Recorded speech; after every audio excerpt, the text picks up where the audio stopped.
This is what I learned, wish I knew, when going to the Las Vegas Grand Prix. This is particularly for the T-Mobile General Admissions Zone. So if you plan to go on race day and you plan to go, you can go early. I think the general admission is a far better deal than grandstand. And if you are only going for a particular day, don't buy the 3-ticket packet because it's such a pain to sell the tickets. You can't sell the tickets until almost a few weeks out from the event. So single tickets will eventually go on sale. Just buy the ticket for the days you plan to go. And don't do a deposit if you're doing general admissions because they won't sell out. And you're not trying to buy a specific seat for general admissions, so don't go deposit. Now, speaking of the race day, just know that the T-Mobile General Zone food is no longer free, and the food is pretty average. So I kind of wish I actually had taken advantage of the great food that's on Las Vegas Strip and had an early lunch before heading to T-Mobile Zone.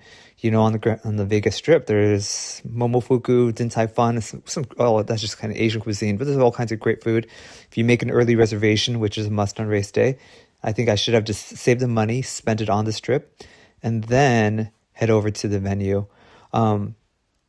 Just know that if you do plan to eat at the venue, the food lines get pretty long once the F1 race starts at 8 p.m.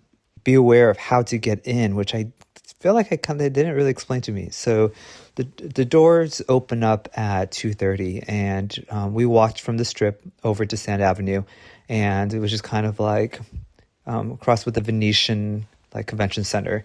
And when you make this walk, at first at 2, we started walking about 1 o'clock because we were planning to watch the 4 p.m. F1 Academy women's race, which I highly recommend too.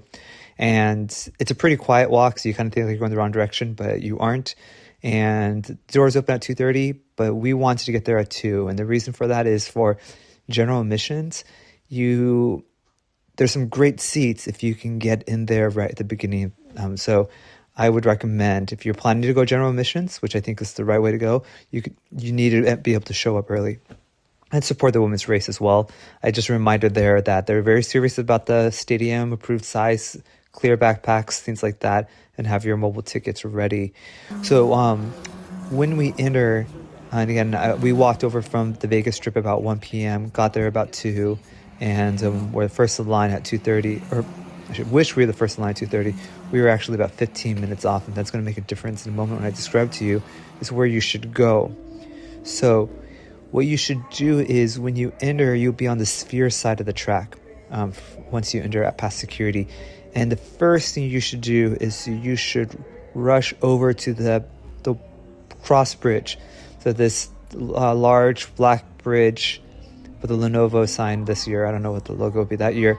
You cross over the bridge. You don't think that there's seats over there, but that's actually the best seats are. So you will leave away from the sphere. You cross over, and then on your left, you make a quick hook, and you kind of like a U-turn, and you'll see the first station where you can get your MX radios. Don't worry about the MX radios yet. You don't actually even need them because the announcers give the same announcements as the radio.